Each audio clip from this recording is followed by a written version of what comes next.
నమస్తే అండి. ఈ పొద్దు నేను సేమియా పాయసం చేస్తున్నాను. టేస్ట్ మాత్రం అదిరిపోతుంది. ఒకసారి ఇలా ట్రై చేయండి. ఫస్ట్ గ్యాస్ వెలిగించేసి పెనం పెట్టేసుకొని కొద్దిగా నెయ్యేసేసి కాజు, బాదం, కిస్మిస్ అన్నిటి ఏసేసి బాగా వేపుకోవాలి. అవి వేగాక ఒక బౌల్‌లో తీసుకొని ఇప్పుడు ఒక కప్ సేమియా ఏసుకొని బాగా వేపుకోవాలి.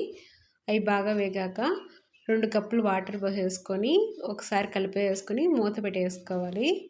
మీకు గాని ఈ వీడియో నచ్చితే నా చిన్న లైక్ చేయండి. ఛానల్ సబ్స్క్రైబ్ చేసుకోండి. ఇలా మూత తీసేసి ఒకసారి కలిపేసుకొని ఇప్పుడు 3 కప్పులు పాలనేటివి పోసేసుకోవాలి. 3 కప్పులు పాలు పోస్తే మనకు చల్లారినా కూడా తిక్కబడదు, బాగుంటుంది పాయసం అనేది. ఇప్పుడు ఒకసారి కలిపేసుకొని అవి బాగా ఉడికేటప్పుడు ఒక కప్పు మిల్క్ మేడ్ అనేది వేసుకోవాలి. ఇక్కడ మిల్క్ మేడ్ అనేది నేను పూర్తిగా అంతా వేస్తున్నాను. మీరు ఇక్కడ చక్కెరతో కూడా వేసుకోవచ్చు. టేస్ట్ మాత్రం చాలా బాగుంటుంది. ఇప్పుడు ఇలాచి పొడి వేసుకొని ఒకసారి కలిపేసుకోవాలి. ఇప్పుడు కాజు, బాదం వేసేసి కలిపేసుకుంటే మనకు సేమియా పాయసం అనేది రెడీ అయిపోతుంది. టేస్ట్ మాత్రం చాలా బాగుంటుంది. ఒకసారి ట్రై చేయండి.